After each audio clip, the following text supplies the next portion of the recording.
I'm pretty sure that there must be an opportunity for reflection that comes after we pass over to the other side. Well, of course, we know there's some kind of opportunity for reflection, quite a bit actually. But my thoughts today are about the passing over of people that are so set in one particular religion, and how oftentimes is the case that we view, if we have one set religion and we consider it the only religion, the only true way to God, then we think that the other religions are wrong in their beliefs and their teachings. And so when we pass over, I think we're given that opportunity of reflection on those belief systems. And I truly believe when we pass over, we experience exactly what our belief system says is going to be the next step.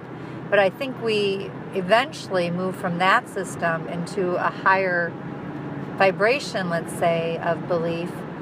And the next system, it seems to me, would be that place where we might start to bring our attention to our faith system and maybe come to question some of the religious aspects of that, the man-made aspects of them.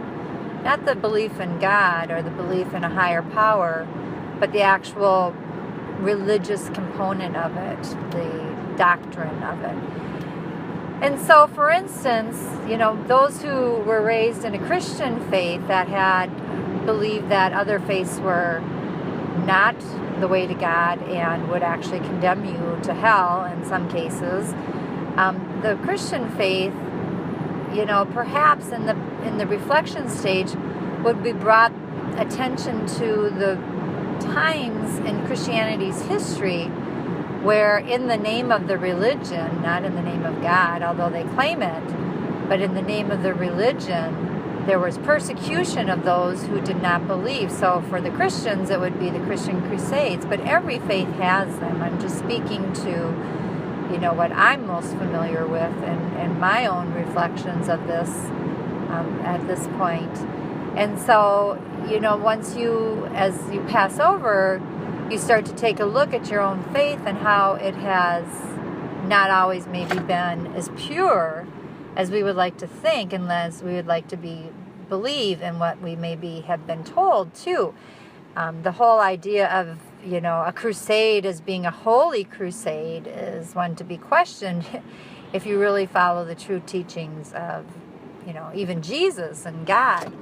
And so it just causes us to reflect, and then, we can look at other faiths and see that they are equally, they were equally as harmful to other beings in persecuting those who didn't follow their faith for most faiths. And it just causes us reflection. And on the other side, I think that that's where the onion starts to peel away a different layer, or into the next layer, is because we start to say to ourselves, oh, maybe where there were good qualities in our faith and our religion, maybe there were pieces that weren't true to the true teachings of the masters that we follow.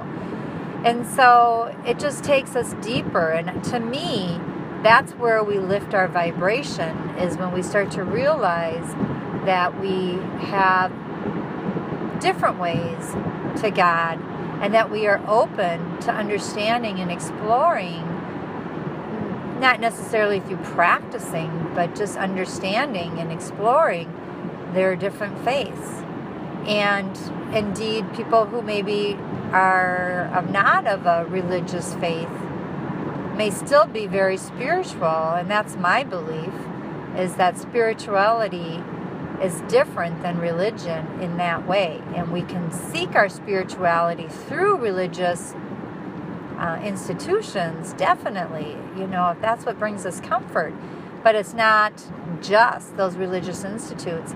And we're not necessarily spiritual if we follow a religious institute that teaches hate or fear of other religions or persecution of other religions. And so those are my thoughts. This is me thinking about spirit. Thank you.